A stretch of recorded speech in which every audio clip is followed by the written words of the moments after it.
ತಲೆ ಮಟನ್ ಹಾಗೆಯೇ ಕಾಳಿನ ಸಾಂಬಾರು ಯಾವ ರೀತಿ ಮಾಡೋದು ಅಂತಂದ್ಬಿಟ್ಟು ತೋರಿಸ್ಕೊಡ್ತಾ ಇದ್ದೀನಿ.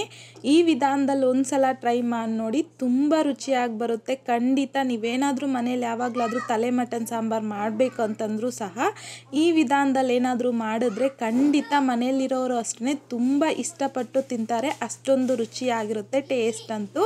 ಸೊ ಬನ್ನಿ ಇವಾಗ ಲೇಟ್ ಮಾಡ್ದಿರ ತುಂಬಾ ರುಚಿಯಾಗಿ ಈ ತಲೆ ಮಟನ್ ಹಾಗೆಯೇ ಕಾಳಿನ ಸಾಂಬಾರು ಯಾವ ರೀತಿ ಮಾಡೋದು ಅಂತಂದ್ಬಿಟ್ಟು ನೋಡೋಣ. ನಾನಿಲ್ಲಿ ತಲೆ ಮಟನ್ ಹಾಗೆಯೇ ಕಾಲನ್ನು ನೀಟಾಗಿ ಕ್ಲೀನ್ ಮಾಡ್ಕೊಂಡು ತಗೊಂಡಿದ್ದೀನಿ. ಸೊ ಕ್ಲೀನ್ ಮಾಡ್ಕೊಂಡಿದ್ದಾದಮೇಲೆ ಮೀಡಿಯಮ್ ಸೈಜಲ್ಲಿ ಕಟ್ ಮಾಡ್ಕೊಂಡು ತಗೊಂಡಿದ್ದೀನಿ. ಸೊ ಇದರಲ್ಲಿ ತಲೆ ಮಟನ್ನಲ್ಲಿ ಬ್ರೈನ್ ಇರುತ್ತಲ್ವ, ಸೊ ಅದನ್ನು ತೆಗೆದು ಒಂದು ಪ್ಲೇಟ್ಗೆ ಪಕ್ಕಕ್ಕೆ ಇಟ್ಕೊಳ್ಳಿ. ಯಾಕೆ ಅಂತಂದರೆ ಇದನ್ನು ಸ್ಟಾರ್ಟಿಂಗಲ್ಲಿ ಹಾಕಬಾರ್ದು, ಮಸಾಲೆ ಹಾಕ್ತಿರಲ್ವ ಆ ಟೈಮಲ್ಲಿ ಹಾಕಬೇಕು. ಹಾಗಾಗಿ ಈ ರೀತಿ ಪ್ಲೇಟ್ಗೆ ತೆಗೆದು ಪಕ್ಕಕ್ಕೆ ಇಟ್ಕೊಳ್ಳಿ. ಸೊ ಇವಾಗ ಇದನ್ನು ಪಕ್ಕಕ್ಕೆ ಇಟ್ಕೊಂಡು ಮಸಾಲೆ ರೆಡಿ ಮಾಡ್ಕೋಬೇಕು. ಹಾಗಾಗಿ ನಾನಿಲ್ಲಿ ಮಿಕ್ಸಿ ಜಾರಲ್ಲಿಗೆ 3 ಇಂಚ್ ಆಗುವಷ್ಟು ಶುಂಠಿನ ಸಣ್ಣದಾಗಿ ಕಟ್ ಮಾಡಿಬಿಟ್ಟು ಹಾಕ್ಕೊತಾ ಇದ್ದೀನಿ. 3 ದೊಡ್ಡ ಸೈಜಲ್ಲಿರುವಂಥ ಬೆಳ್ಳುಳ್ಳಿನ ಸಹ ಮೇಲ್ಗಡೆ ಸಿಪ್ಪೆ ತೆಗೆದ್ಬಿಟ್ಟು ಹಾಕ್ಕೊತಾ ಇದ್ದೀನಿ. 1 ದೊಡ್ಡ ಸೈಜಲ್ಲಿರುವಂಥ ಈರುಳ್ಳಿನ ಸಹ ಸಣ್ಣದಾಗಿ ಕಟ್ ಮಾಡಿಬಿಟ್ಟು ಹಾಕ್ಕೊತಾ ಇದ್ದೀನಿ. ಒಂದು 4 ರಿಂದ 5 ಟೇಬಲ್ ಸ್ಪೂನ್ ಆಗುವಷ್ಟು ಹಸಿ ಕೊಬ್ಬರಿನ ಸಣ್ಣದಾಗಿ ಕಟ್ ಮಾಡಿಬಿಟ್ಟು ಹಾಕ್ಕೊತಾ ಇದ್ದೀನಿ. ಒಂದು 2 ರಿಂದ 3 ಟೇಬಲ್ ಸ್ಪೂನ್ ಆಗುವಷ್ಟು ಪುದೀನನ ವಾಶ್ ಮಾಡ್ಕೊಂಡು ಹಾಕ್ಕೊತಾ ಇದ್ದೀನಿ. ಹಾಗೆಯೇ ಒಂದು ಅರ್ಧ ಕಪ್ ಆಗುವಷ್ಟು ಕೊತ್ತಂಬರಿನ ಸಹ ನೀಟಾಗಿ ವಾಶ್ ಮಾಡ್ಕೊಂಡು ಹಾಕ್ಕೊತಾ ಇದ್ದೀನಿ. 1 ದೊಡ್ಡ ಸೈಜಲ್ಲಿರುವಂಥ ಟೊಮೊಟೊನ ಸಹ ವಾಶ್ ಮಾಡಿಕೊಂಡು ಸಣ್ಣದಾಗಿ ಕಟ್ ಮಾಡಿಬಿಟ್ಟು ಹಾಕ್ಕೊತಾ ಇದ್ದೀನಿ. 3 ಇಂಚ್ ಆಗುವಷ್ಟು ಚಕ್ಕೆ, ಹಾಗೆಯೇ ಒಂದು 1/4 ಟೀ ಸ್ಪೂನ್ ಆಗುವಷ್ಟು ಬ್ಲ್ಯಾಕ್ ಪೆಪ್ಪರ್, ಒಂದು 8 ರಿಂದ 10 ಲವಂಗ ಹಾಕ್ಕೊತಾ ಇದ್ದೀನಿ. ಇಷ್ಟಾದರೆ ಸಾಕು. ಹಾಗೆಯೇ ಒಂದು ಮರಾಠಿ ಮೊಗ್ಗು ಸಹ ಹಾಕ್ಕೊತಾ ಇದ್ದೀನಿ. ಫ್ಲೇವರ್ ತುಂಬಾ ಚೆನ್ನಾಗಿರುತ್ತೆ. 1 ಟೀ ಸ್ಪೂನ್ ಆಗುವಷ್ಟು ಗಸಗಸೆ, ಹಾಗೆಯೇ 1 ರಿಂದ 2 ಟೀ ಸ್ಪೂನ್ ಆಗುವಷ್ಟು ಹುರ್ಗಡ್ಲೆನ ಸಹ ಹಾಕ್ಕೊತಾ ಇದ್ದೀನಿ. ಈಗ ಸ್ವಲ್ಪ ನೀರನ್ನು ಸೇರಿಸ್ಕೊಂಡು ಈ ಮಸಾಲೆನ ಸ್ಮೂತಾಗಿ ಗ್ರೈಂಡ್ ಮಾಡ್ಕೊಂಡು ತಗೋಬೇಕು. ಸೊ ನೋಡಿ, ಈ ರೀತಿಯಾಗಿ ಎಷ್ಟು ಸಾಧ್ಯವಾಗುತ್ತೋ ಅಷ್ಟು ಸ್ಮೂತಾಗಿ ಈ ಮಸಾಲೆನ ರೆಡಿ ಮಾಡ್ಕೊಂಡಿದ್ದಾದಮೇಲೆ ಪಕ್ಕಕ್ಕೆ ಇಟ್ಕೊಂಡು ನಾನಿಲ್ಲಿ ಪಾತ್ರೆಗೆ ಒಂದು ಅರ್ಧ ಕಪ್ ಆಗುವಷ್ಟು ಎಣ್ಣೆ ಹಾಕ್ಕೊತಾ ಇದ್ದೀನಿ. ಎಣ್ಣೆ ಬಿಸಿ ಆಗಿದ್ದಾದಮೇಲೆ 1 ಈರುಳ್ಳಿನ ಸಣ್ಣದಾಗಿ ಕಟ್ ಮಾಡಿಬಿಟ್ಟು ಹಾಕ್ಕೊತಾ ಇದ್ದೀನಿ. ಹಾಗೆಯೇ ಒಂದು 2 ರೆಪ್ಪೆ ಆಗುವಷ್ಟು ಕರಿಬೇವನ್ನು ಸಹ ಹಾಕ್ಕೊಂಡು ಮಿಕ್ಸ್ ಮಾಡ್ಕೊತಾ ಮೀಡಿಯಮ್ ಫ್ಲೇಮ್ನಲ್ಲಿ ಈರುಳ್ಳಿ ಲೈಟ್ ಗೋಲ್ಡನ್ ಕಲರ್ ಬರೋವರೆಗೂ ಫ್ರೈ ಮಾಡ್ಕೋಬೇಕು. ಈ ರೀತಿ ಫ್ರೈ ಮಾಡ್ಕೊಂಡಿದ್ದಾದಮೇಲೆ ಮಸಾಲೆ ರೆಡಿ ಮಾಡಿ ಇಟ್ಕೊಂಡಿದ್ರಲ್ವ, ಸೊ ಆ ಮಸಾಲೆ ಹಾಕ್ಕೊತಾ ಇದ್ದೀನಿ. ಹಾಗೆಯೇ ಒಂದು ಅರ್ಧ ಟೀ ಸ್ಪೂನ್ ಆಗುವಷ್ಟು ಅರಿಶಿನ ಸಹ ಹಾಕ್ಕೊಂಡು ಮಿಕ್ಸ್ ಮಾಡ್ಕೋಬೇಕು. ಮಿಕ್ಸ್ ಮಾಡ್ಕೊಂಡಿದ್ದಾದಮೇಲೆ ಲಿಡ್ನ ಕ್ಲೋಸ್ ಮಾಡಿಕೊಂಡು ಮೀಡಿಯಮ್ ಫ್ಲೇಮ್ನಲ್ಲಿ ಈ ಮಸಾಲೆನ ಒಂದು 4 ನಿಮಿಷ ಚೆನ್ನಾಗಿ ಫ್ರೈ ಮಾಡ್ಕೋಬೇಕು. ಸೊ ನೋಡಿ, ಈ ರೀತಿಯಾಗಿ ಒಂದು 4 ರಿಂದ 5 ನಿಮಿಷ ಮಸಾಲೆನ ಫ್ರೈ ಮಾಡ್ಕೊಂಡಿದ್ದಾದಮೇಲೆ ತಲೆ ಮಟನ್ ಹಾಗೆಯೇ ಕಾಲನ್ನು ನೀಟಾಗಿ ವಾಶ್ ಮಾಡಿ ಇಟ್ಕೊಂಡಿದ್ರಲ್ವ, ಸೊ ಅದನ್ನು ಹಾಕ್ಕೊತಾ ಇದ್ದೀನಿ. ಹಾಗೆಯೇ ರುಚಿಗೆ ತಕ್ಕಷ್ಟು ಕಲ್ಲುಪ್ಪು ಹಾಕ್ಕೊತಾ ಇದ್ದೀನಿ. ಹಾಕ್ಕೊಂಡಿದ್ದಾದಮೇಲೆ ಈ ಮಸಾಲೆ ಜೊತೆಯಲ್ಲಿ ಈ ಮಟನ್ನ ಚೆನ್ನಾಗಿ ಮಿಕ್ಸ್ ಮಾಡ್ಕೋಬೇಕು. ಸೊ ಈ ರೀತಿ ಮಿಕ್ಸ್ ಮಾಡ್ಕೊಂಡಿದ್ದಾದಮೇಲೆ ಲಿಡ್ನ ಕ್ಲೋಸ್ ಮಾಡಿಕೊಂಡು ಮೀಡಿಯಮ್ ಫ್ಲೇಮ್ನಲ್ಲಿ ಒಂದು 10 ನಿಮಿಷ ಈ ತಲೆ ಮಟನ್ನ ಚೆನ್ನಾಗಿ ಬೇಯಿಸ್ಕೋಬೇಕು. ಒಂದು 10 ನಿಮಿಷ ಆದಮೇಲೆ ಇದರಲ್ಲಿ ನೀರಿನ ಅಂಶ ಬಿಟ್ಕೊಂಡು ಇವಾಗ ಒಂದು 50 to 60% ಆಗೋಷ್ಟು ಬೆಂದಿರುತ್ತೆ ಅಷ್ಟೇ.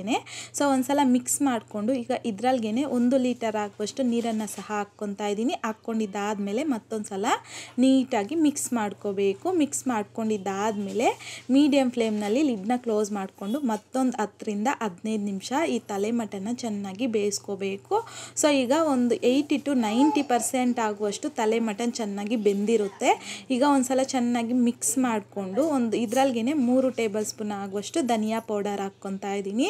ಹಾಗೆಯೇ ಒಂದು 2 ಟೇಬಲ್ ಸ್ಪೂನ್ ಆಗುವಷ್ಟು ಚಿಲ್ಲಿ ಪೌಡರ್ ಹಾಕ್ಕೊತಾ ಇದ್ದೀನಿ. ನಿಮಗೆ ಖಾರಕ್ಕೆ ತಕ್ಕಷ್ಟು ಚಿಲ್ಲಿ ಪೌಡರ್ನ ಆ್ಯಡ್ ಮಾಡ್ಕೋಬೋದು. ಈಗ 1 ಲೀಟರ್ ಆಗುವಷ್ಟು ನೀರನ್ನು ಹಾಕ್ಕೊತಾ ಇದ್ದೀನಿ. ಹಾಕ್ಕೊಂಡಿದ್ದಾದಮೇಲೆ ಮತ್ತೊಂದು ಸಲ ಚೆನ್ನಾಗಿ ಮಿಕ್ಸ್ ಮಾಡ್ಕೋಬೇಕು. ನಿಮಗಿಲ್ಲಿ ಗ್ರೇವಿ ಕನ್ಸಿಸ್ಟೆನ್ಸಿ ನೋಡಿಕೊಂಡು ನೀರನ್ನು ಅಡ್ಜಸ್ಟ್ ಮಾಡ್ಕೋಬೋದು. ಈಗ ಮಸಾಲೆ ಎಲ್ಲ ಮಿಕ್ಸ್ ಮಾಡ್ಕೊಂಡಿದ್ದಾದಮೇಲೆ ನಾವು ಬ್ರೈನ್ ಪಕ್ಕಕ್ಕೆ ಎತ್ತಿಟ್ಕೊಂಡಿದ್ರಲ್ವ, ಸೊ ಆ ಬ್ರೈನ್ನ ಈ ರೀತಿ ಲೈಟಾಗಿ ಮೇಲ್ಗಡೆ ಪ್ರೆಸ್ ಮಾಡಿಕೊಂಡು ಲಿಡ್ನ ಕ್ಲೋಸ್ ಮಾಡಿಕೊಂಡು ಮೀಡಿಯಮ್ ಫ್ಲೇಮ್ನಲ್ಲಿ ಒಂದು 15 ರಿಂದ 20 ನಿಮಿಷ ಚೆನ್ನಾಗಿ ಕುದಿಸ್ಕೋಬೇಕು. ಸೊ ಈಗ ನೋಡಿ, ತುಂಬಾ ರುಚಿಯಾಗಿರುವಂತಹ ತಲೆ ಮಟನ್ ಹಾಗೆಯೇ ಕಾಳಿನ ಸಾಂಬಾರು ರೆಡಿಯಾಗಿದೆ. ಈಗ ಫ್ಲೇಮ್ನ ಆಫ್ ಮಾಡಿಕೊಂಡು ಸರ್ವಿಂಗ್ ಬೌಲ್ಗೆ ಸರ್ವ್ ಮಾಡ್ಕೊತಾ ಇದ್ದೀನಿ ಅಷ್ಟೇ. ಬಿಸಿ ಬಿಸಿಯಾಗಿರುವಂತಹ ಮುದ್ದೆಗಾಗಿರ್ಬೋದು ಹಾಗೆಯೇ ರೈಸ್ಗಾಗಿರ್ಬೋದು ಈ ತಲೆ ಮಟನ್ ಸಾಂಬಾರು ಕಾಂಬಿನೇಷನ್ನು ತುಂಬ ರುಚಿಯಾಗಿರುತ್ತೆ. ಖಂಡಿತ ಈ ವಿಧಾನದಲ್ಲಿ ನೀವು ಸಹ ಮನೇಲಿ ಟ್ರೈ ಮಾಡಿ ನೋಡಿ. ಮೇಕೆ ಬೋಟಿ ಸಾರು ಯಾವ ರೀತಿ ಮಾಡೋದು ಅಂತಂದ್ಬಿಟ್ಟು ತೋರಿಸ್ಕೊಡ್ತಾ ಇದ್ದೀನಿ. ಬಿಸಿ ಬಿಸಿ ಆಗಿರುವಂತಹ ಮುದ್ದೆಗಾಗಿರ್ಬೋದು, ರೈಸು, ಚಪಾತಿ, ದೋಸೆ ಎಲ್ಲದಕ್ಕೂ ಸಹ ಈ ವಿಧಾನದಲ್ಲಿ ನೀವು ಬೋಟಿ ಸಾರು ಮಾಡಿದ್ದೀರಾ ಅಂತಂದರೆ ತುಂಬಾ ರುಚಿಯಾಗಿರುತ್ತೆ. ಸೊ ಹಾಗಾಗಿ ಬನ್ನಿ ಇವಾಗ ಲೇಟ್ ಮಾಡ್ದಿರಾ ಈ ಮೇಕೆ ಬೋಟಿ ಸಾರು ಯಾವ ರೀತಿ ಮಾಡೋದು ಅಂತಂದ್ಬಿಟ್ಟು ನೋಡೋಣ. ನಾನಿಲ್ಲಿ ಆಲ್ರೆಡಿ 2 ಮೇಕೆ ಬೋಟಿನ ನೀಟಾಗಿ ಕ್ಲೀನ್ ಮಾಡಿಬಿಟ್ಟು ವಾಶ್ ಮಾಡಿಕೊಂಡು ಕಟ್ ಮಾಡಿಬಿಟ್ಟು ತಗೊಂಡಿದ್ದೀನಿ. ಖಂಡಿತ ನಾವಿಲ್ಲಿ ಬೋಟಿನ ಚೆನ್ನಾಗಿ ಕ್ಲೀನ್ ಮಾಡ್ಕೋಬೇಕು, ಇಲ್ಲಾಂತಂದರೆ ಸಾಂಬಾರ್ ಟೇಸ್ಟ್ ಚೇಂಜ್ ಆಗೋದ್ರ ಜೊತೆಗೆ ಸಾಂಬಾರ್ ಅನ್ನೋದು ಸ್ಮೆಲ್ ಬಂದ್ಬಿಡುತ್ತೆ. ಸೊ ಹಾಗಾಗಿ ಖಂಡಿತ ನಾವು ಈ ಬೋಟಿನ ನೀಟಾಗಿ ವಾಶ್ ಮಾಡಿಕೊಂಡು ಕ್ಲೀನ್ ಮಾಡಿಬಿಟ್ಟು ತಗೋಬೇಕು. ಈಗ ಇದನ್ನು ಪಕ್ಕಕ್ಕೆ ಇಟ್ಕೊಂಡು ಇದಕ್ಕೆ ಬೇಕಾಗಿರುವಂಥದ್ದು ಮಸಾಲೆನ ರೆಡಿ ಮಾಡ್ಕೊಳ್ಳೋಣ. ಹಾಗಾಗಿ ಮಿಕ್ಸಿ ಜಾರಲ್ಗೆ 3/4 ಕಪ್ ಆಗುವಷ್ಟು ಹಸಿ ಕೊಬ್ಬರಿನ ಸಣ್ಣ ಸಣ್ಣದಾಗಿ ನಾನಿಲ್ಲಿ ಕಟ್ ಮಾಡಿಬಿಟ್ಟು ಹಾಕ್ಕೊತಾ ಇದ್ದೀನಿ. ಒಂದು ಮೀಡಿಯಮ್ ಸೈಜಲ್ಲಿರುವಂಥದ್ದು ಈರುಳ್ಳಿನ ಸಹ ಕಟ್ ಮಾಡಿಬಿಟ್ಟು ಹಾಕ್ಕೊಂಡಿದ್ದೀನಿ. ಹಾಗೆಯೇ 3 ಬೆಳ್ಳುಳ್ಳಿನ ಮೇಲ್ಗಡೆ ಸಿಪ್ಪೆ ತೆಗೆದ್ಬಿಟ್ಟು ಹಾಕ್ಕೊತಾ ಇದ್ದೀನಿ. 4 ಇಂಚ್ ಆಗುವಷ್ಟು ಶುಂಠಿನ ಸಹ ಮೇಲ್ಗಡೆ ಸಿಪ್ಪೆ ತೆಗೆದ್ಬಿಟ್ಟು ಕಟ್ ಮಾಡಿಬಿಟ್ಟು ಹಾಕ್ಕೊತಾ ಇದ್ದೀನಿ. ಹಾಗೆಯೇ 3ರಿಂದ 4 ಹಸಿಮೆಣಸಿನ್ಕಾಯಿ, 1 ಟೇಬಲ್ ಸ್ಪೂನ್ ಆಗುವಷ್ಟು ಹುರಿಗಡಲೆ, 2 ಇಂಚ್ ಆಗುವಷ್ಟು ಚಕ್ಕೆ, 8ರಿಂದ 10 ಲವಂಗ, 2 ಏಲಕ್ಕಿ, 1 ಸ್ಟಾರ್ ಫ್ಲವರ್ ಹಾಕ್ಕೊತಾ ಇದ್ದೀನಿ. 1 ಟೇಬಲ್ ಸ್ಪೂನ್ ಆಗುವಷ್ಟು ಗಸಗಸೆನ ಸಹ ಹಾಕ್ಕೊತಾ ಇದ್ದೀನಿ. 2 ಚೆನ್ನಾಗಿ ಹಣ್ಣಾಗಿರುವಂಥದ್ದು ಟೊಮೊಟೊನ ಸಹ ಕಟ್ ಮಾಡಿಬಿಟ್ಟು ಹಾಕ್ಕೊಂಡಿದ್ದೀನಿ. 2ರಿಂದ 3 ಟೇಬಲ್ ಸ್ಪೂನ್ ಆಗುವಷ್ಟು ಪುದೀನ, ಹಾಗೆಯೇ ಒಂದು ಅರ್ಧ ಕಪ್ ಆಗುವಷ್ಟು ಕೊತ್ತಂಬರಿ ಸೊಪ್ಪನ್ನು ಸಹ ನೀಟಾಗಿ ವಾಶ್ ಮಾಡಿಬಿಟ್ಟು ಹಾಕ್ಕೊಂಡಿದ್ದೀನಿ. ಈಗ ಸ್ವಲ್ಪ ನೀರನ್ನು ಸೇರಿಸ್ಕೊಂಡು ಮಧ್ಯದಲ್ಲಿ ನೀರು ಬೇಕು ಅಂತಂದರೆ ಹಾಕಿಬಿಟ್ಟು ಈ ರೀತಿ ಈ ಮಸಾಲೆನ ಬಂದು ನಾವು ಈ ರೀತಿ ಸ್ಮೂತಾಗಿ ಗ್ರೈಂಡ್ ಮಾಡ್ಕೊಂಡು ತಗೋಬೇಕು. ಈಗ ನಮಗಿಲ್ಲಿ ಬೋಟಿ ಸಾಂಬಾರ್ಗೆ ಬೇಕಾಗಿರುವಂಥದ್ದು ಮಸಾಲೆ ಈ ರೀತಿ ರೆಡಿ ಮಾಡ್ಕೊಂಡಿದ್ದಾದಮೇಲೆ ಈ ಮಸಾಲೆನ ಪಕ್ಕಕ್ಕೆ ಇಟ್ಕೊಂಡು ಕುಕ್ಕರಲ್ಲಿಗೆ ಅರ್ಧ ಕಪ್ ಆಗುವಷ್ಟು ಎಣ್ಣೆ ಹಾಕ್ಕೊತಾ ಇದ್ದೀನಿ. ಎಣ್ಣೆ ಸ್ವಲ್ಪ ಬಿಸಿ ಆಗಿದ್ದಾದಮೇಲೆ 1 ಮೀಡಿಯಮ್ ಸೈಜಲ್ಲಿರುವಂಥದ್ದು ಈರುಳ್ಳಿನ ಸಣ್ಣ ಸಣ್ಣದಾಗಿ ಕಟ್ ಮಾಡಿಬಿಟ್ಟು ಹಾಕ್ಕೊಂಡಿದ್ದೀನಿ. ಸ್ವಲ್ಪ ಕರಿಬೇವು. ಈಗ ಈ ರೀತಿ ಮಿಕ್ಸ್ ಮಾಡ್ಕೊತ ಮೀಡಿಯಮ್ ಫ್ಲೇಮ್ನಲ್ಲಿ ಈರುಳ್ಳಿ ಸ್ವಲ್ಪ ಲೈಟ್ ಗೋಲ್ಡನ್ ಕಲರ್ ಬರೋವರೆಗೂ ಫ್ರೈ ಮಾಡ್ಕೋಬೇಕು. ಫ್ರೈ ಮಾಡ್ಕೊಂಡಿದ್ದಾದಮೇಲೆ ನಾವು ಮಸಾಲೆ ಗ್ರೈಂಡ್ ಮಾಡಿ ಇಟ್ಕೊಂಡಿದ್ರಲ್ವ, ಈ ಮಸಾಲೆ ಎಲ್ಲ ಹಾಕ್ಕೊತಾ ಇದ್ದೀನಿ. ಹಾಗೆಯೇ 1 ಟೀ ಸ್ಪೂನ್ ಆಗುವಷ್ಟು ಅರಿಶಿನ, ರುಚಿಗೆ ತಕ್ಕಷ್ಟು ಕಲ್ಲುಪ್ಪನ್ನು ಸಹ ಹಾಕ್ಕೊಂಡು ಒಂದ್ಸಲ ಚೆನ್ನಾಗಿ ಮಿಕ್ಸ್ ಮಾಡ್ಕೊತ ಫ್ರೈ ಮಾಡ್ಕೊಳ್ಳಿ. ಈ ರೀತಿ ಮಿಕ್ಸ್ ಮಾಡ್ಕೊತ ಫ್ರೈ ಮಾಡ್ಕೊಂಡಿದ್ದಾದಮೇಲೆ ಪ್ಲೇಟ್ನ ಕ್ಲೋಸ್ ಮಾಡಿಕೊಂಡು ಈ ಮಸಾಲೆನ ಒಂದು 3ರಿಂದ 4 ನಿಮಿಷ ಆದರೂ ಚೆನ್ನಾಗಿ ಫ್ರೈ ಮಾಡ್ಕೋಬೇಕು. ಯಾಕೆ ಅಂತಂದರೆ ನಾವು ಎಲ್ಲನೂ ಹಸಿ ಮಸಾಲೆ ಗ್ರೈಂಡ್ ಮಾಡ್ಕೊಂಡು ತಗೊಂಡಿರೋದ್ರಿಂದ ಈ ಟೈಮಲ್ಲಿ ನಾವು ಮಸಾಲೆನ ಚೆನ್ನಾಗಿ ಫ್ರೈ ಮಾಡ್ಕೋಬೇಕು. ಆವಾಗಲೇ ನಮಗೆ ಬೋಟಿ ಸಾರು ಅನ್ನೋದು ಟೇಸ್ಟ್ ತುಂಬ ಚೆನ್ನಾಗಿ ಬರುತ್ತೆ. ಸೊ ಈಗ ನೋಡಿ ನಾವು ಬೋಟಿನ ಕ್ಲೀನ್ ಮಾಡಿ ಕಟ್ ಮಾಡಿ ಇಟ್ಕೊಂಡಿದ್ರಲ್ವ, ಈ ಬೋಟಿ ಹಾಕ್ಕೊತಾ ಇದ್ದೀನಿ. ಹಾಕ್ಕೊಂಡಿದ್ದಾದಮೇಲೆ ಒಂದ್ಸಲ ಚೆನ್ನಾಗಿ ಮಿಕ್ಸ್ ಮಾಡ್ಕೊಳ್ಳಿ. ನೀಟಾಗಿ ಮಿಕ್ಸ್ ಮಾಡ್ಕೊಂಡಿದ್ದಾದಮೇಲೆ ಐ ಫ್ಲೇಮ್ನಲ್ಲಿ ಈ ಬೋಟಿನ ನಾವು ಮಸಾಲೆ ಜೊತೆಯಲ್ಲಿ ಒಂದು 8ರಿಂದ 10 ನಿಮಿಷ ಚೆನ್ನಾಗಿ ಕುದಿಸ್ಕೋಬೇಕು. ಸೊ ಒಂದು 10 ನಿಮಿಷ ಆದಮೇಲೆ ಒಂದ್ಸಲ ಮಿಕ್ಸ್ ಮಾಡ್ಕೊಳ್ಳಿ. ನೋಡಿ ನಾನಿಲ್ಲಿ ಒಂದು ಚೂರು ಸಹ ನೀರನ್ನೋದು ಹಾಕಿಲ್ಲ, ಈ ಬೋಟಿಯಲ್ಲಿರುವಂತಹ ನೀರಿನ ಅಂಶನೇ ಬಿಟ್ಕೊಂಡಿದೆ. ಈಗ ಒಂದ್ಸಲ ಮಿಕ್ಸ್ ಮಾಡಿಕೊಂಡು ಕುಕ್ಕರ್ ಲಿಡ್ನ ಕ್ಲೋಸ್ ಮಾಡಿಬಿಟ್ಟು ಐ ಫ್ಲೇಮ್ನಲ್ಲಿ ಒಂದು 4 ವಿಷಲ್ ಬರೋವರೆಗೂ ಬಿಡಬೇಕು. ಸೊ ಈ ರೀತಿಯಾಗಿ ಒಂದು 4 ವಿಷಲ್ ಬಂದಾದಮೇಲೆ ಪೂರ್ತಿಯಾಗಿ ವಿಷಲ್ ತಣ್ಣಗಾಗಲಿಕ್ಕೆ ಬಿಟ್ಟು ಆಮೇಲೆ ನಾನಿಲ್ಲಿ ಕುಕ್ಕರ್ ಲಿಡ್ನ ಓಪನ್ ಮಾಡ್ಕೊತಾ ಇದ್ದೀನಿ. ಸೊ ಕುಕ್ಕರ್ ಲಿಡ್ ಓಪನ್ ಮಾಡಿದ್ದಾದಮೇಲೆ ಈ ಟೈಮಲ್ಲಿ ನಾವು ಫ್ಲೇಮ್ನ ಆನ್ ಮಾಡಿಕೊಂಡು ಒಂದ್ಸಲ ಮಿಕ್ಸ್ ಮಾಡ್ಕೊಳ್ಳಿ. ಸೊ ಈ ಟೈಮಲ್ಲಿ ಚೆಕ್ ಮಾಡ್ಕೊಳ್ಳಿ, ಇನ್ ಕೇಸ್ ನಿಮಗೆ ಇನ್ನೂ ಬೋಟಿ ಬೆಂದಿಲ್ಲ ಅಂತಂದರೆ ಮತ್ತೊಂದು 2 ವಿಷಲ್ ಬರೋವರೆಗೂ ಬಿಟ್ಟರೆ ನಮಗೆ ಕರೆಕ್ಟಾಗಿ ಬೋಟಿ ಅನ್ನೋದು ಬೆಂದೋಗುತ್ತೆ. ಸೊ ನನಗೆ ಪರ್ಫೆಕ್ಟಾಗಿ ಬೋಟಿ ಅನ್ನೋದು ಈ ಟೈಮಲ್ಲಿ ಬೆಂದೋಗಿದೆ, ಹಾಗಾಗಿ ಕರೆಕ್ಟಾಗಿ ಸರಿ ಹೋಗಿದೆ. ಮಸಾಲೆ ಹಾಕಿ ನಾವು ಸಾಂಬಾರನ್ನು ರೆಡಿ ಮಾಡ್ಕೋಬೇಕು. ನಾನಿಲ್ಲಿ ಸಾಂಬಾರು ಮಾಡೋದಕ್ಕಿಂತ ಮೊದಲು ಇದರಲ್ಲಿ ಸ್ವಲ್ಪ ಬೋಟಿನ ಎತ್ತಿಟ್ಕೊತಾ ಇದ್ದೀನಿ. ಯಾಕೆ ಅಂತಂದರೆ ನನ್ನ ಮಗಳು ಖಾರ ತಿನ್ನೋದಿಲ್ಲ, ಸೊ ಹಾಗಾಗಿ ಸ್ವಲ್ಪ ಪಕ್ಕಕ್ಕೆ ಇಟ್ಕೊತಾ ಇದ್ದೀನಿ. ನೀವು ಬೇಕು ಅಂತಂದರೆ ಎಲ್ಲದಕ್ಕೂ ಸಹ ಧನಿಯಾ ಪುಡಿ, ಖಾರದ ಪುಡಿನ ಹಾಕಿ ಸಾರನ್ನ ರೆಡಿ ಮಾಡ್ಕೋಬೋದು. ಸೊ ಈಗ ನೋಡಿ ಒಂದು ಅರ್ಧ ಭಾಗದಷ್ಟು ನಾನಿಲ್ಲಿ ಸಾರನ್ನ ಎತ್ತಿಟ್ಕೊತಾ ಇದ್ದೀನಿ. ಉಳಿದಿರ್ತಕ್ಕಂಥ ಬೋಟಿಗೆ ನಾನಿಲ್ಲಿ ಮಸಾಲೆನ ಮಿಕ್ಸ್ ಮಾಡ್ಕೊತಾ ಇದ್ದೀನಿ. 4 ಟೇಬಲ್ ಸ್ಪೂನ್ ಆಗುವಷ್ಟು ಧನಿಯಾ ಪೌಡರ್, ಹಾಗೆಯೇ ನಿಮಗೆ ಖಾರಕ್ಕೆ ತಕ್ಕಷ್ಟು ಒಂದು 2 ಟೇಬಲ್ ಸ್ಪೂನ್ ಆಗುವಷ್ಟು ಚಿಲ್ಲಿ ಪೌಡರ್ ಹಾಕ್ಕೊತಾ ಇದ್ದೀನಿ. ಸೊ ಪಕ್ಕಕ್ಕೆ ತೆಗೆದಿಟ್ಕೊಂಡಿದ್ರಲ್ವ ಬೋಟಿ, ಆ ಬೋಟಿನೂ ಸಹ ನೀವು ಸಾಂಬಾರು ಮಾಡ್ಕೊಳ್ಳೋದಾದರೆ ಇನ್ನೂ ಒಂದು 5ರಿಂದ 6 ಟೇಬಲ್ ಸ್ಪೂನ್ ಆಗುವಷ್ಟು ಧನಿಯಾ ಪೌಡರ್, ಸ್ವಲ್ಪ ಚಿಲ್ಲಿ ಪೌಡರ್ನ ಜಾಸ್ತಿ ಹಾಕ್ಕೋಬೇಕಾಗತ್ತೆ. ನಾನು ಜಸ್ಟ್ ಇಲ್ಲಿ ತಗೊಂಡಿದ್ದೀನಲ್ವ, ಈ ಬೋಟಿ ಕ್ವಾಂಟಿಟಿಗೆ ಮಾತ್ರ ಮಸಾಲೆನ ಹಾಕಿ ಸ್ವಲ್ಪ ನೀರನ್ನು ಹಾಕಿ ಈ ಕನ್ಸಿಸ್ಟೆನ್ಸಿಗೆ ಮಿಕ್ಸ್ ಮಾಡ್ಕೊಂಡಿದ್ದೀನಿ. ಈಗ ಮೀಡಿಯಮ್ ಫ್ಲೇಮ್ನಲ್ಲಿ ಒಂದು 8ರಿಂದ 10 ನಿಮಿಷ ಈ ಸಾರನ್ನ ಚೆನ್ನಾಗಿ ಕುದಿಸ್ಕೊಂಡಿದ್ದಾದಮೇಲೆ ಸಣ್ಣದಾಗಿ ಕಟ್ ಮಾಡ್ಕೊಂಡಿರ್ತಕ್ಕಂಥ ಕೊತ್ತಂಬರಿನ ಸಹ ಸ್ವಲ್ಪ ಹಾಕಿ ಒಂದ್ಸಲ ಮಿಕ್ಸ್ ಮಾಡಿಕೊಂಡು ಫ್ಲೇಮ್ನ ಆಫ್ ಮಾಡ್ಕೊಂಬಿಡಿ. ಅಷ್ಟೇ. ಈಗ ನಮಗಿಲ್ಲಿ ತುಂಬಾ ರುಚಿಯಾಗಿರುವಂತಹ ಸಿಂಪಲ್ ಆ್ಯಂಡ್ ಟೇಸ್ಟಿಯಾಗಿ ಮೇಕೆ ಬೋಟಿ ಸಾರು ಅನ್ನೋದು ರೆಡಿ ಆಗೋಗುತ್ತೆ. ತುಂಬ ಚೆನ್ನಾಗಿರುತ್ತೆ ಟೇಸ್ಟ್ ಅಂತೂ. ಆಯಿತು. ಸೊ ಈ ವಿಧಾನದಲ್ಲಿ ನೀವು ತಪ್ಪದೆ ಒಂದು ಸಲ ಟ್ರೈ ಮಾಡಿ ನೋಡಿ. ಈ ಬಿಸಿ ಬಿಸಿಯಾಗಿರುವಂತಹ ಈ ರೀತಿ ಮುದ್ದೆಗಾಗಿರ್ಬೋದು, ದೋಸೆ, ಚಪಾತಿ, ರೈಸ್ಗೂ ಸಹ ಕಾಂಬಿನೇಷನ್ನು ತುಂಬಾ ಚೆನ್ನಾಗಿರುತ್ತೆ. ನೀವು ಸಹ ಈ ವಿಧಾನದಲ್ಲಿ ಈ ಮೇಕೆ ಬೋಟಿ ಸಾರನ್ನ ಟ್ರೈ ಮಾಡಿದ್ದಾದಮೇಲೆ ನಿಮಗೂ ಸಹ ಟೇಸ್ಟ್ ಹೇಗೆ ಬಂತಂದ್ಬಿಟ್ಟು ಮರಿದೇ ನನಗೆ ಕಮೆಂಟ್ ಬಾಕ್ಸಲ್ಲಿ ಕಮೆಂಟ್ ಮಾಡಿ. ಹಾಗೆಯೇ ನಿಮ್ಮ ಫ್ರೆಂಡ್ಸ್ ಆ್ಯಂಡ್ ಫ್ಯಾಮಿಲಿ ಜೊತೆಗೆ ಶೇರ್ ಮಾಡಿ. Mutton liver and lungs curry ಯಾವ ರೀತಿ ಮಾಡೋದು ಅಂತಂದ್ಬಿಟ್ಟು ತೋರಿಸ್ಕೊಡ್ತಾ ಇದ್ದೀನಿ. ಈ ಕರ್ರಿನ ಬಂದು ನಾನು ನಮ್ಮ ಮನೆಯಲ್ಲಿ ರೆಗ್ಯುಲರ್ ಆಗಿ ಮಾಡುವಂಥದ್ದೇ. ತುಂಬ ಅಂದರೆ ತುಂಬಾ ರುಚಿಯಾಗಿರುತ್ತೆ. ರೈಸು, ಚಪಾತಿ, ಮುದ್ದೆ, ದೋಸೆಗೆಲ್ಲನೂ ಕಾಂಬಿನೇಷನ್ನು ಸೂಪರ್ ಆಗಿರುತ್ತೆ. ಸೊ ಹಾಗಾಗಿ ಒಂದು ಸಲ ಈ ವಿಧಾನದಲ್ಲಿ ನೀವು ಸಹ ಮನೆಯಲ್ಲಿ ಟ್ರೈ ಮಾಡಿ ನೋಡಿ. ಟ್ರೈ ಮಾಡಿದ್ದಾದಮೇಲೆ ನಿಮಗೂ ಸಹ ಟೇಸ್ಟ್ ಹೇಗೆ ಬಂತಂದ್ಬಿಟ್ಟು ಮರಿದೇ ಕಮೆಂಟ್ ಬಾಕ್ಸಲ್ಲಿ ಕಮೆಂಟ್ ಮಾಡಿ. ಸೊ ಬನ್ನಿ ಇವಾಗ ಲೇಟ್ ಮಾಡದೆ ಈ ಮಟನ್ ಲಿವರ್ ಆ್ಯಂಡ್ ಲಂಗ್ಸ್ ಕರಿನ ರುಚಿಯಾಗಿ ಯಾವ ರೀತಿ ಮಾಡೋದು ಅಂತಂದ್ಬಿಟ್ಟು ನೋಡೋಣ. ನಾನಿಲ್ಲಿ ಮಟನ್ ಲಿವರ್ ಆ್ಯಂಡ್ ಲಂಗ್ಸ್ ಎರಡನ್ನೂ ಸೇರಿ ಒಂದು 800 ಗ್ರಾಮ್ ಆಗುವಷ್ಟು ತಗೊಂಡಿದ್ದೀನಿ. ಈ ರೀತಿಯಾಗಿ ಮೀಡಿಯಮ್ ಸೈಜಲ್ಲಿ ಕಟ್ ಮಾಡಿಕೊಂಡು ನೀಟಾಗಿ ಒಂದು 3ರಿಂದ 4 ಸಲ ವಾಶ್ ಮಾಡ್ಕೊಂಡು ತಗೊಂಡಿದ್ದೀನಿ. ಸೊ ಈ ರೀತಿಯಾಗಿ ವಾಶ್ ಮಾಡ್ಕೊಂಡಿದ್ದಾದಮೇಲೆ ಇದನ್ನು ಪಕ್ಕಕ್ಕೆ ಇಟ್ಕೊಂಡು ಇದ್ರಿಗೆ ಬೇಕಾಗಿರುವಂಥ ಮಸಾಲೆ ರೆಡಿ ಮಾಡ್ಕೊಳ್ಳೋಣ. ಹಾಗಾಗಿ ನಾನಿಲ್ಲೊಂದು ಮಿಕ್ಸಿ ಜಾರಲ್ಲಿಗೆ 1.5 ಇಂಚ್ ಆಗುವಷ್ಟು ಶುಂಠಿನ ಸಣ್ಣದಾಗಿ ಕಟ್ ಮಾಡಿ ಹಾಕ್ಕೊಂಡಿದ್ದೀನಿ. ಹಾಗೆಯೇ ದೊಡ್ಡ ಸೈಜಲ್ಲಿರುವಂಥ ಬೆಳ್ಳುಳ್ಳಿನ ಮೇಲ್ಗಡೆ ಸಿಪ್ಪೆ ತೆಗೆದ್ಬಿಟ್ಟು ಹಾಕ್ಕೊತಾ ಇದ್ದೀನಿ. ಒಂದು ಈರುಳ್ಳಿನ ಸಣ್ಣದಾಗಿ ಕಟ್ ಮಾಡಿ ಹಾಕ್ಕೊತಾ ಇದ್ದೀನಿ. ಹಾಗೆಯೇ ಒಂದು ಟೊಮೊಟೊನ ಸಹ ಸಣ್ಣದಾಗಿ ಕಟ್ ಮಾಡಿ ಹಾಕ್ಕೊತಾ ಇದ್ದೀನಿ. 2 ಟೇಬಲ್ ಸ್ಪೂನ್ ಆಗುವಷ್ಟು ಸಣ್ಣದಾಗಿ ಕಟ್ ಮಾಡ್ಕೊಂಡಿರುವಂಥ ಹಸಿ ಕೊಬ್ಬರಿ, ಹಾಗೆಯೇ 1 ಟೇಬಲ್ ಸ್ಪೂನ್ ಆಗುವಷ್ಟು ಪುದೀನ, ಒಂದು 3 ಟೇಬಲ್ ಸ್ಪೂನ್ ಆಗುವಷ್ಟು ಕೊತ್ತಂಬರಿನ ಸಹ ಹಾಕ್ಕೊತಾ ಇದ್ದೀನಿ. ಒಂದು 1/4 ಟೀ ಸ್ಪೂನ್ ಆಗುವಷ್ಟು ಹುರುಗಡ್ಲೆ, 1/4 ಟೀ ಸ್ಪೂನ್ ಆಗುವಷ್ಟು ಗಸಗಸೆ, 1.5 ಇಂಚ್ ಆಗುವಷ್ಟು ಚಕ್ಕೆ, ಒಂದು 4ರಿಂದ 5 ಲವಂಗ ಹಾಕ್ಕೊತಾ ಇದ್ದೀನಿ. ಈಗ ಇದ್ರಲ್ಗೇನೆ ಸ್ವಲ್ಪ ನೀರನ್ನು ಸೇರಿಸ್ಕೊಂಡು ಸ್ಮೂತಾಗಿ ಪೇಸ್ಟ್ ಮಾಡ್ಕೊಂಡು ತಗೋಬೇಕು. ನೋಡಿ ಈ ರೀತಿಯಾಗಿ ಎಷ್ಟು ಸಾಧ್ಯವಾಗುತ್ತೋ ಅಷ್ಟೊಂದು ಸ್ಮೂತಾಗಿ ಈ ರೀತಿ ಪೇಸ್ಟ್ ಮಾಡ್ಕೊಂಡಿದ್ದಾದಮೇಲೆ ಇವಾಗ ಮಸಾಲೆ ರೆಡಿಯಾಗಿದೆ. ಇದನ್ನು ಪಕ್ಕಕ್ಕೆ ಇಟ್ಕೊಂಡು ನಾನು ಇಲ್ಲೊಂದು ಪ್ಯಾನಲ್ಗೆ ಒಂದು 4 ಟೇಬಲ್ ಸ್ಪೂನ್ ಆಗುವಷ್ಟು ಎಣ್ಣೆ ಹಾಕ್ಕೊತಾ ಇದ್ದೀನಿ. ಎಣ್ಣೆ ಬಿಸಿ ಆದಮೇಲೆ ಒಂದು ಈರುಳ್ಳಿನ ಸಣ್ಣದಾಗಿ ಕಟ್ ಮಾಡಿ ಹಾಕ್ಕೊತಾ ಇದ್ದೀನಿ. ಹಾಗೆಯೇ ಒಂದು 2 ಹಸಿಮೆಣಸಿನ್ಕಾಯಿನ ಅರ್ಧಕ್ಕೆ ಕಟ್ ಮಾಡಿ ಹಾಕ್ಕೊಂಡಿದ್ದೀನಿ. 1 ರೆಪ್ಪೆ ಆಗುವಷ್ಟು ಕರಿಬೇವನ್ನು ಸಹ ಸೇರಿಸ್ಕೊಂಡು ಈ ರೀತಿಯಾಗಿ ಮಿಕ್ಸ್ ಮಾಡ್ಕೊತಾ ಮೀಡಿಯಂ ಫ್ಲೇಮ್ನಲ್ಲಿ ಸ್ವಲ್ಪ ಲೈಟಾಗಿ ಗೋಲ್ಡನ್ ಕಲರ್ ಬರೋವರೆಗೂ ಫ್ರೈ ಮಾಡ್ಕೋಬೇಕು. ಈ ರೀತಿಯಾಗಿ ಈರುಳ್ಳಿನ ಫ್ರೈ ಮಾಡ್ಕೊಂಡಿದ್ದಾದಮೇಲೆ ನಾವು ಮಸಾಲೆ ರೆಡಿ ಮಾಡ್ಕೊಂಡು ತಗೊಂಡಿದ್ರಲ್ವಾ, ಸೊ ಆ ಮಸಾಲೆನ ಹಾಕ್ಕೊಂಡು ಈ ರೀತಿಯಾಗಿ ಮಿಕ್ಸ್ ಮಾಡ್ಕೊತಾ ಲೋ ಟು ಮೀಡಿಯಂ ಫ್ಲೇಮ್ನಲ್ಲಿ ಎಣ್ಣೆ ಸಪ್ರೇಟ್ ಆಗೋವರೆಗೂ ಚೆನ್ನಾಗಿ ಫ್ರೈ ಮಾಡ್ಕೋಬೇಕು. ಸೊ ಈ ಮಸಾಲೆ ಫ್ರೈ ಮಾಡ್ಕೊಳ್ಳೋದ್ರಲ್ಲೇ ಇರುತ್ತೆ ಸೊ ಕರಿ ಟೇಸ್ಟ್ ಅನ್ನೋದು. ಸೊ ಹಾಗಾಗಿ ಖಂಡಿತ ಈ ಮಸಾಲೆನ ಈ ರೀತಿ ಎಣ್ಣೆ ಸಪ್ರೇಟ್ ಆಗೋವರೆಗೂ ಚೆನ್ನಾಗಿ ಫ್ರೈ ಮಾಡ್ಕೋಬೇಕು. ಸೊ ನೋಡಿ ಈ ರೀತಿಯಾಗಿ ಫ್ರೈ ಮಾಡ್ಕೊಂಡಿದ್ದಾದಮೇಲೆ ಲಿವರ್ ಆ್ಯಂಡ್ ಲಂಗ್ಸನ್ನು ಹಾಕ್ಕೊತಾ ಇದ್ದೀನಿ. ಹಾಕ್ಕೊಂಡಿದ್ದಾದಮೇಲೆ ರುಚಿಗೆ ತಕ್ಕಷ್ಟು ಕಲ್ಲುಪ್ಪು, ಹಾಗೆಯೇ ಒಂದು 1/4 ಟೀ ಸ್ಪೂನ್ ಆಗುವಷ್ಟು ಅರಿಶಿನ ಸಹ ಹಾಕ್ಕೊತಾ ಇದ್ದೀನಿ. ಹಾಕ್ಕೊಂಡಿದ್ದಾದಮೇಲೆ ಮೀಡಿಯಂ ಫ್ಲೇಮ್ನಲ್ಲಿ ಇದನ್ನು ಈ ರೀತಿಯಾಗಿ ಮಿಕ್ಸ್ ಮಾಡ್ಕೊತಾ ಚೆನ್ನಾಗಿ ಫ್ರೈ ಮಾಡ್ಕೋಬೇಕು. ಈ ರೀತಿಯಾಗಿ ಮಿಕ್ಸ್ ಮಾಡ್ಕೊತಾ ಫ್ರೈ ಮಾಡ್ಕೊಂಡಿದ್ದಾದಮೇಲೆ ಪ್ಲೇಟ್ನ ಕ್ಲೋಸ್ ಮಾಡಿಕೊಂಡು ಮೀಡಿಯಂ ಫ್ಲೇಮ್ನಲ್ಲಿ ಒಂದು 15 ನಿಮಿಷ ಹಾಗೆ ಬಿಟ್ಬಿಡಿ. ಇದರಲ್ಲಿರುವಂಥ ನೀರಿನ ಅಂಶ ಬಿಟ್ಕೊಂಡು ಈ ಲಿವರು ಲಂಗ್ಸು ಚೆನ್ನಾಗಿ ಫ್ರೈ ಆಗುತ್ತೆ. ಒಂಚೂರು ನೀರು ಹಾಕಬಾರ್ದು. ಇದರಲ್ಲಿರುವಂಥ ನೀರಿನ ಅಂಶನೇ ಇದು ಬೇಯೋದಕ್ಕೆ ಪರ್ಫೆಕ್ಟಾಗಿ ಸರಿ ಹೋಗುತ್ತೆ. ಸೊ ಒಂದು 15 ನಿಮಿಷ ಆದಮೇಲೆ ಪ್ಲೇಟ್ನ ತೆಗೆದ್ಬಿಟ್ಟು ಇದನ್ನೆಲ್ಲ ನೀಟಾಗಿ ಮಿಕ್ಸ್ ಮಾಡ್ಕೋಬೇಕು.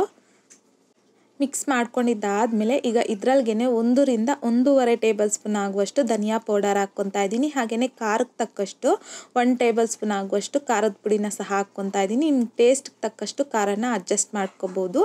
ಈಗ ಇದರಲ್ಗೇನೆ ಒಂದು 300 ml ಆಗುವಷ್ಟು ಮಾತ್ರ ನೀರನ್ನು ಹಾಕ್ಕೊಂಡಿದ್ದೀನಿ. ಹಾಕ್ಕೊಂಡಿದ್ದಾದಮೇಲೆ ಒಂದ್ಸಲ ನೀಟಾಗಿ ಮಿಕ್ಸ್ ಮಾಡ್ಕೋಬೇಕು. ನಿಮಗೆ ಕರ್ರಿ ಕನ್ಸಿಸ್ಟೆನ್ಸಿ ನೋಡಿಕೊಂಡು ನೀರನ್ನು ಅಡ್ಜಸ್ಟ್ ಮಾಡ್ಕೋಬೋದು. ನನಗಿಲ್ಲಿ ಸ್ವಲ್ಪ ಗಟ್ಟಿಯಾಗಿ ಬೇಕಾಗಿರೋದ್ರಿಂದ ನಾನಿಲ್ಲಿ ಒಂದು 300 ml ಆಗುವಷ್ಟು ಮಾತ್ರ ನೀರನ್ನು ಹಾಕ್ಕೊಂಡಿದ್ದೀನಿ ಅಷ್ಟೇ. ನೋಡಿ ಈ ಕನ್ಸಿಸ್ಟೆನ್ಸಿವರೆಗೂ ಮಿಕ್ಸ್ ಮಾಡ್ಕೊಂಡಿದ್ದೀನಿ. ನಿಮ್ಗೆ ಇನ್ನೂ ಸ್ವಲ್ಪ ನೀರು ಆಗಬೇಕು ಅಂತಂದರೆ ಸ್ವಲ್ಪ ನೀರನ್ನು ಹಾಕ್ಕೊಂಡು ಕುದಿಸ್ಕೋಬೋದು. ಈಗ ಪ್ಲೇಟ್ನ ಕ್ಲೋಸ್ ಮಾಡಿಕೊಂಡು ಒಂದು 5ರಿಂದ 6 ನಿಮಿಷ ಮೀಡಿಯಂ ಫ್ಲೇಮ್ನಲ್ಲಿ ಚೆನ್ನಾಗಿ ಕುದಿಸ್ಕೊಬೇಕು. ಈಗ ನೋಡಿ ಒಂದು 5 ನಿಮಿಷ ಆದಮೇಲೆ ನಿಮಗೆ ಕರ್ರಿ ಕನ್ಸಿಸ್ಟೆನ್ಸಿ ತೋರಿಸ್ತಾ ಇದ್ದೀನಿ. ಈ ರೀತಿಯಾಗಿರಬೇಕು. ಆಲ್ರೆಡಿ ನಾವು ಮೊದಲೇ ಒಂದು 15 ನಿಮಿಷ ಫ್ರೈ ಮಾಡ್ಕೊಂಡಿರ್ತೀರಲ್ವ, ಸೊ ಮಸಾಲೆ ಹಾಕಿದ್ಮೇಲೆ ಒಂದು 5 ನಿಮಿಷ ಆದರೆ ಸಾಕು.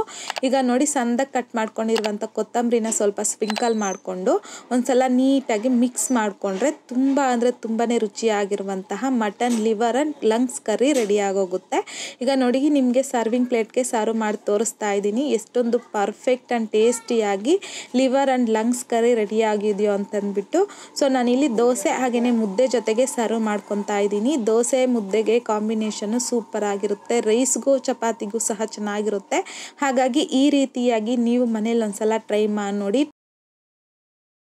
ನಾಟಿ ಸ್ಟೈಲಲ್ಲಿ ಮಟನ್ ಸಾಂಬಾರ್ ಯಾವ ರೀತಿ ಮಾಡೋದು ಅಂತಂದ್ಬಿಟ್ಟು ತೋರಿಸ್ಕೊಡ್ತಾ ಇದ್ದೀನಿ. ಈ ವಿಧಾನದಲ್ಲಿ ನೀವು ತಪ್ಪದೆ ಒಂದು ಸಲ ಮಟನ್ ಸಾಂಬಾರ್ ಮಾಡಿದ್ದೀರಾ ಅಂತಂದರೆ ಮುಂದೆ ನೀವು ಯಾವಾಗಲಾದ್ರೂ ಸಹ ಮನೇಲಿ ಮಟನ್ ಸಾಂಬಾರ್ ಮಾಡಿದಾಗ ಇದೇ ರೀತಿನೇ ಮಾಡ್ತೀರಾ, ಅಷ್ಟು ರುಚಿಯಾಗಿ ಬರುತ್ತೆ. ಸೊ ಹಾಗಾಗಿ ಬನ್ನಿ ಇವಾಗ ಲೇಟ್ ಮಾಡ್ತೀರಾ ಈ ಮಟನ್ ಸಾಂಬಾರ್ ಯಾವ ರೀತಿ ಮಾಡೋದು ಅಂತಂದ್ಬಿಟ್ಟು ನೋಡೋಣ. ನಾನಿಲ್ಲಿ 1 kg ಆಗುವಷ್ಟು ಮಟನ್ ತಗೊಂಡಿದ್ದೀನಿ. ಈ ಮಟನ್ನ ಈ ರೀತಿ ಸ್ವಲ್ಪ ಮೀಡಿಯಮ್ ಸೈಜಲ್ಲೇ ಪೀಸ್ನ ಕಟ್ ಮಾಡಿ ಇಟ್ಕೊಂಡಿದ್ದೀನಿ. ಆಲ್ರೆಡಿ ನಾನಿಲ್ಲಿ 2 ರಿಂದ 3 ಸಲ ನೀಟಾಗಿ ವಾಶ್ ಮಾಡ್ಕೊಂಡು ತಗೊಂಡಿದ್ದೀನಿ. ಈಗ ಇದನ್ನು ಪಕ್ಕಕ್ಕೆ ಇಟ್ಕೊಂಡು ಇದಕ್ಕೆ ಬೇಕಾಗಿರುವಂಥದ್ದು ಮಸಾಲೆ ರೆಡಿ ಮಾಡ್ಕೋಬೇಕು. ಹಾಗಾಗಿ ಮಿಕ್ಸಿ ಜಾರಲ್ಗೆ 1 ಟೇಬಲ್ ಸ್ಪೂನ್ ಆಗುವಷ್ಟು ಹುರ್ಗಡ್ಲೆ, 1 ಟೀ ಸ್ಪೂನ್ ಗಸಗಸೆ, ಹಾಗೆಯೇ 1 ಇಂಚ್ ಆಗುವಷ್ಟು ಚಕ್ಕೆ, 4 ರಿಂದ 5 ಲವಂಗ, 1 ಏಲಕ್ಕಿನ ಸಹ ಹಾಕ್ಕೊತಾ ಇದ್ದೀನಿ. 1.5 ಇಂಚ್ ಆಗುವಷ್ಟು ಶುಂಠಿನ ಸಹ ಕಟ್ ಮಾಡಿಬಿಟ್ಟು ಹಾಕ್ಕೊಂಡಿದ್ದೀನಿ. 2 ಬೆಳ್ಳುಳ್ಳಿನ ಸಹ ಮೇಲ್ಗಡೆ ಸಿಪ್ಪೆ ತೆಗೆದ್ಬಿಟ್ಟು ಹಾಕ್ಕೊತಾ ಇದ್ದೀನಿ. 1 ಮೀಡಿಯಮ್ ಸೈಜಲ್ಲಿರುವಂಥದ್ದು ಈರುಳ್ಳಿನ ಸಹ ಈ ರೀತಿ ಸ್ವಲ್ಪ ಉದ್ದುದ್ವಾಗಿ ಕಟ್ ಮಾಡಿಬಿಟ್ಟು ಹಾಕ್ಕೊಂಡಿದ್ದೀನಿ. 1 ಟೇಬಲ್ ಸ್ಪೂನ್ ಆಗುವಷ್ಟು ಪುದೀನ ಸೊಪ್ಪು, ಹಾಗೆಯೇ 3 ರಿಂದ 4 ಟೇಬಲ್ ಸ್ಪೂನ್ ಆಗುವಷ್ಟು ಕೊತ್ತಂಬರಿ ಸೊಪ್ಪನ್ನು ಸಹ ನೀಟಾಗಿ ವಾಶ್ ಮಾಡಿಬಿಟ್ಟು ಹಾಕ್ಕೊಂಡಿದ್ದೀನಿ. ಈಗ ಸ್ವಲ್ಪ ಆಗುವಷ್ಟು ನೀರನ್ನು ಹಾಕಿ ಗ್ರೈಂಡ್ ಮಾಡ್ಕೊಂಡು ತಗೋಬೇಕು. ಸೊ ನೋಡಿ ಈ ರೀತಿ ಸ್ಮೂತಾಗಿ ಮಸಾಲೆನ ಗ್ರೈಂಡ್ ಮಾಡ್ಕೊಂಡಿದ್ದಾದ ನಂತರ ಈ ಮಸಾಲೆನ ಒಂದು ಬೌಲಲ್ಗೆ ತೆಗೆದು ಪಕ್ಕಕ್ಕೆ ಇಟ್ಕೊಳ್ಳಿ. ಸೊ ಜಸ್ಟ್ ನಾನಿಲ್ಲಿ ಸ್ವಲ್ಪ ಕೊತ್ತಂಬರಿ, ಪುದೀನ, ಶುಂಠಿ, ಬೆಳ್ಳುಳ್ಳಿ, ಗರಂ ಮಸಾಲ ಐಟಮ್ಸ್ ಮಾತ್ರನೇ ಗ್ರೈಂಡ್ ಮಾಡ್ಕೊಂಡಿರುವಂಥದ್ದು ಪಕ್ಕಕ್ಕೆ ಇಟ್ಕೊಂಡು ಕಡಾಯಿಗೆ 5 ರಿಂದ 6 ಟೇಬಲ್ ಸ್ಪೂನ್ ಆಗುವಷ್ಟು ಎಣ್ಣೆ, 1 ಮೀಡಿಯಮ್ ಸೈಜಲ್ಲಿ ಇರುವಂಥದ್ದು ಈರುಳ್ಳಿನ ಸಹ ಕಟ್ ಮಾಡಿಬಿಟ್ಟು ಹಾಕ್ಕೊಂಡಿದ್ದೀನಿ. ಕರಿಬೇವನ್ನು ಸಹ ಹಾಕ್ಕೊಂಡು ಮಿಕ್ಸ್ ಮಾಡ್ಕೊತ ಈ ರೀತಿ ಈರುಳ್ಳಿ ಗೋಲ್ಡನ್ ಕಲರ್ ಬರೋವರೆಗೂ ಫ್ರೈ ಮಾಡ್ಕೋಬೇಕು. ಈಗ ನಾವು ಮಸಾಲೆ ಗ್ರೈಂಡ್ ಮಾಡಿ ಇಟ್ಕೊಂಡಿದ್ರಲ್ವ ಆ ಮಸಾಲೆ, ಹಾಗೆಯೇ 1/2 ಟೀ ಸ್ಪೂನ್ ಆಗುವಷ್ಟು ಅರಿಶಿನ ಸಹ ಹಾಕ್ಕೊಂಡು ಲೋ ಫ್ಲೇಮ್ನಲ್ಲಿ 2 ರಿಂದ 3 ನಿಮಿಷ ಫ್ರೈ ಮಾಡ್ಕೊಳ್ಳಿ. ನೋಡಿ ಈ ಮಸಾಲೆಯಲ್ಲಿ ಎಣ್ಣೆ ಅನ್ನೋದು ಈ ರೀತಿ ಸಪ್ರೇಟ್ ಆಗಬೇಕು. ಈ ರೀತಿ ಚೆನ್ನಾಗಿ ಫ್ರೈ ಮಾಡ್ಕೊಂಡಿದ್ದಾದ ನಂತರ ಮಟನ್ ತಗೊಂಡಿದ್ರಲ್ವ ವಾಶ್ ಮಾಡಿಕೊಂಡು ಅದನ್ನು ಹಾಕ್ಕೊತಾ ಇದ್ದೀನಿ. ರುಚಿಗೆ ತಕ್ಕಷ್ಟು ಕಲ್ಲುಪ್ಪನ್ನು ಸಹ ಹಾಕ್ಕೊಂಡು ಈ ಮಸಾಲೆ ಜೊತೆಯಲ್ಲಿ ಮಟನ್ನ ಒಂದ್ಸಲ ಚೆನ್ನಾಗಿ ಮಿಕ್ಸ್ ಮಾಡ್ಕೊತ ಫ್ರೈ ಮಾಡ್ಕೋಬೇಕು. ಈ ರೀತಿ ನೀಟಾಗಿ ಎಲ್ಲ ಮಿಕ್ಸ್ ಮಾಡ್ಕೊಂಡಿದ್ದಾದ ನಂತರ ಲಿಡ್ಡನ್ನು ಕ್ಲೋಸ್ ಮಾಡಿಕೊಂಡು ಮೀಡಿಯಮ್ ಫ್ಲೇಮ್ನಲ್ಲಿ 10 ನಿಮಿಷ ಹಾಗೆ ಬಿಟ್ಬಿಡಿ. 10 ನಿಮಿಷ ಆದಮೇಲೆ ಲಿಡ್ಡನ್ನು ತಗೊಂಡು ನೋಡಿದಾಗ ನಮಗೆ ಈ ಮಟನ್ನಲ್ಲಿ ನೀರು ಬಿಟ್ಕೊಂಡು 30 to 40% ಆಗುವಷ್ಟು ಮಾತ್ರ ಬೆಂದಿರುತ್ತೆ ಅಷ್ಟೇ. ಸೊ ಹಾಗಾಗಿ ಈ ಮಟನ್ ಬೇಯಬೇಕಲ್ವ, ಹಾಗಾಗಿ 500 ml ಆಗುವಷ್ಟು ನೀರನ್ನು ಹಾಕಿ ಒಂದ್ಸಲ ಮಿಕ್ಸ್ ಮಾಡಿಕೊಂಡು ಈ ಮಟನ್ನ ಈ ಟೈಮಲ್ಲಿ ಚೆನ್ನಾಗಿ ಬೇಯಿಸ್ಕೋಬೇಕು. ಸೊ ಮೀಡಿಯಮ್ ಫ್ಲೇಮ್ನಲ್ಲಿ 10 ರಿಂದ 15 ನಿಮಿಷ ಹಾಗೆ ಬಿಟ್ಬಿಡಿ ಮಟನ್ ಬೇಯಲಿ. ಅಷ್ಟರಲ್ಲಿ ಅದೇ ಮಿಕ್ಸಿ ಜಾರಲ್ಗೆ 5 ಟೇಬಲ್ ಸ್ಪೂನ್ ಆಗುವಷ್ಟು ಹಸಿ ಕೊಬ್ಬರಿ, ಹಾಗೆಯೇ 2 ಟೊಮೊಟೊ ಹಣ್ಣನ್ನು ಸಹ ಹಾಕಿ ಸ್ವಲ್ಪ ನೀರನ್ನು ಹಾಕಿ ಇವೆರಡನ್ನು ಈ ರೀತಿ ಸ್ಮೂತಾಗಿ ಗ್ರೈಂಡ್ ಮಾಡ್ಕೋಬೇಕು. ಸೊ ನೋಡಿ ಈ ರೀತಿಯಾಗಿ ಕೊಬ್ಬರಿ ಹಾಗೆಯೇ ನಾವಿಲ್ಲಿ ಟೊಮೊಟೊನ ಪೇಸ್ಟ್ ಮಾಡ್ಕೊಂಡಿದ್ದಾದ ನಂತರ ಇದನ್ನು ತೆಗೆದು ಪಕ್ಕಕ್ಕೆ ಇಟ್ಕೊಳ್ಳಿ. ಅಷ್ಟರಲ್ಲಿ ನಮಗಿಲ್ಲಿ ಮಟನ್ನು ಅಷ್ಟೇ 15 ನಿಮಿಷ ಆಗಿರುತ್ತೆ. ಮತ್ತೊಂದು ಸಲ ಮಿಕ್ಸ್ ಮಾಡಿಕೊಂಡು ಈ ಟೈಮಲ್ಲಿ ನೀವು ಮಟನ್ನ ಚೆಕ್ ಮಾಡ್ಕೋಬೇಕಾಗತ್ತೆ. ಸೊ ಸಾಫ್ಟಾಗಿ ಬೆಂದಿದ್ರೆ ಪರವಾಗಿಲ್ಲ, ಇನ್ ಕೇಸ್ ಬೆಂದಿಲ್ಲ ಅಂತಂದರೆ ನೀವು ಮತ್ತೆ 5 ನಿಮಿಷ ಬೇಯಿಸ್ಕೋಬೇಕಾಗತ್ತೆ. ಸೊ ನೋಡಿ ನನಗೆ ಕರೆಕ್ಟಾಗಿ 25 ರಿಂದ 30 ನಿಮಿಷಕ್ಕೆ ಮಟನ್ ಅನ್ನೋದು ಬೆಂದೋಗಿದೆ. ಸೊ ಈ ರೀತಿ ಮಟನ್ ಬೆಂದಾದ ನಂತರ ನಾವು ಟೊಮೊಟೊ ಕೊಬ್ಬರಿ ಪೇಸ್ಟ್ ಹಾಕ್ಕೊಂಡು ಒಂದ್ಸಲ ಮಿಕ್ಸ್ ಮಾಡಿಬಿಟ್ಟು 3 ಟೇಬಲ್ ಸ್ಪೂನ್ ಆಗುವಷ್ಟು ಧನಿಯಾ ಪೌಡರ್, ಹಾಗೆಯೇ 1 ಟೇಬಲ್ ಸ್ಪೂನ್ ಆಗುವಷ್ಟು ಚಿಲ್ಲಿ ಪೌಡರ್ ಹಾಕ್ಕೊತಾ ಇದ್ದೀನಿ. ನಿಮಗೆ ಖಾರಕ್ಕೆ ತಕ್ಕಷ್ಟು ಚಿಲ್ಲಿ ಪೌಡರ್ನ ತಗೋಬೋದು. ಈಗ ಹಾಕ್ಕೊಂಡಿದ್ದಾದ ನಂತರ ಇದನ್ನೆಲ್ಲ ಮಸಾಲೆ ಒಂದ್ಸಲ ಚೆನ್ನಾಗಿ ಮಿಕ್ಸ್ ಮಾಡ್ಕೋಬೇಕು. ಮಿಕ್ಸ್ ಮಾಡ್ಕೊಂಡಿದ್ದಾದ ನಂತರ ಗ್ರೇವಿಗೆ ತಕ್ಕಷ್ಟು 600 ರಿಂದ 700 ml ಆಗುವಷ್ಟು ನೀರನ್ನು ಹಾಕ್ಕೊಂಡು ಒಂದ್ಸಲ ಚೆನ್ನಾಗಿ ಮಿಕ್ಸ್ ಮಾಡ್ಕೊಳ್ಳಿ. ಸೊ ನಾನಿಲ್ಲಿ ಸ್ವಲ್ಪ ಮೀಡಿಯಮ್ ಥಿಕ್ನೆಸ್ಸಲ್ಲಿ ಮಟನ್ ಸಾಂಬಾರು ಮಾಡ್ಕೊತಾ ಇದ್ದೀನಿ. ಸೊ ನಿಮಗೆ ಸ್ವಲ್ಪ ತೆಳ್ಳಗೆ ಬೇಕು ಅಂತಂದರೆ ಈ ಟೈಮಲ್ಲಿ ಇನ್ನೂ ಸ್ವಲ್ಪ ನೀರನ್ನು ಹಾಕಿ ಈ ಸಾಂಬಾರನ್ನು ಸಾಂಬಾರನ್ನು ಚೆನ್ನಾಗಿ ಕುದಿಸ್ಕೋಬೋದು. ಮೊದಲು ಐ ಫ್ಲೇಮ್ನಲ್ಲಿ ಈ ಸಾಂಬಾರು ಚೆನ್ನಾಗಿ ಈ ರೀತಿ ಕುದಿಸ್ಕೊಂಡಿದ್ದಾದ ನಂತರ ಒಂದು ಸಲ ಮಿಕ್ಸ್ ಮಾಡಿಕೊಂಡು ಇವಾಗ ನಾವು ಲಿಡ್ಡನ್ನು ಕ್ಲೋಸ್ ಮಾಡಿ ಮೀಡಿಯಮ್ ಫ್ಲೇಮ್ನಲ್ಲಿ ಒಂದು 10ರಿಂದ 15 ನಿಮಿಷ ಈ ಮಸಾಲೆನ ಚೆನ್ನಾಗಿ ಕುದಿಸ್ಕೋಬೇಕು. ಆವಾಗಲೇ ನಮಗೆ ಮಟನ್ ಸಾಂಬಾರು ಟೇಸ್ಟ್ ಅನ್ನೋದು ತುಂಬ ಚೆನ್ನಾಗಿ ಬರುತ್ತೆ. ಮಸಾಲೆ ಹಾಕಿದ್ದಾದ ನಂತರ ಚೆನ್ನಾಗಿ ಮಸಾಲೆ ಅನ್ನೋದು ಸಹ ಕುದಿಬೇಕು. ಈಗ ಸಣ್ಣದಾಗಿ ಕಟ್ ಮಾಡ್ಕೊಂಡಿರ್ತಕ್ಕಂಥ ಕೊತ್ತಂಬರಿ ಸೊಪ್ಪನ್ನು ಸಹ ಸ್ವಲ್ಪ ಹಾಕಿ ಒಂದು ಸಲ ಮಿಕ್ಸ್ ಮಾಡಿಕೊಂಡು ಫ್ಲೇಮ್ನ ಆಫ್ ಮಾಡ್ಕೊಂಬಿಡಿ ಅಷ್ಟೇ. ಸೊ ತುಂಬಾ ರುಚಿಯಾಗಿ ಸುಲಭವಾಗಿ ನಾಟಿ ಸ್ಟೈಲಲ್ಲಿ ಮಟನ್ ಸಾಂಬಾರು ಯಾವ ರೀತಿ ಮಾಡೋದು ಅಂತಂದ್ಬಿಟ್ಟು ನೋಡಿದ್ರಲ್ಲ. ಸೊ ಈ ವಿಧಾನದಲ್ಲಿ ನೀವೇನಾದರೂ ಮಟನ್ ಸಾಂಬಾರು ಮಾಡಿದ್ದೀರಾ ಅಂತಂದರೆ ಮನೇಲಿರೋರು ಅಷ್ಟೇ ಎಲ್ಲರೂ ತುಂಬ ಇಷ್ಟಪಟ್ಟು ತಿಂತಾರೆ, ಅಷ್ಟು ರುಚಿಯಾಗಿ ಬರುತ್ತೆ. ಸೊ ಹಾಗಾಗಿ ಇನ್ಯಾಕೆ ತಡ, ಈ ವಿಧಾನದಲ್ಲಿ ನೀವು ಸಹ ಮಟನ್ ಸಾಂಬಾರನ್ನ ಟ್ರೈ ಮಾಡಿ ನೋಡಿ. ಟ್ರೈ ಮಾಡಿದ್ದಾದ ನಂತರ ನಿಮಗೂ ಸಹ ಮಟನ್ ಸಾಂಬಾರು ಟೇಸ್ಟ್ ಯಾವ ರೀತಿ ಬಂತು ಅಂತಂದ್ಬಿಟ್ಟು ಮರೀದೆ ನನಗೆ ಕಾಮೆಂಟ್ ಬಾಕ್ಸಲ್ಲಿ ಕಮೆಂಟ್ ಮಾಡಿ, ಲೈಕ್ ಮಾಡಿ, ಹಾಗೆಯೇ ನಿಮ್ಮ ಫ್ರೆಂಡ್ಸ್ ಆ್ಯಂಡ್ ಫ್ಯಾಮಿಲಿ ಜೊತೆಗೆ ಶೇರ್ ಮಾಡಿ. ಮತ್ತಷ್ಟು ಈಸಿ ಆ್ಯಂಡ್ ಸಿಂಪಲ್ ಕ್ವಿಕ್ ರೆಸಿಪೀಸ್ಗೋಸ್ಕರ ದಯವಿಟ್ಟು ನೀವು ಇನ್ನೂ ನಮ್ಮ ಮೇಘಶ್ರೀಸ್ ಕಿಚನ್ ಚಾನಲ್ನ ಸಬ್ಸ್ಕ್ರೈಬ್ ಮಾಡಿಲ್ಲ ಅಂತಂದರೆ ಸಬ್ಸ್ಕ್ರೈಬ್ ಮಾಡಿ.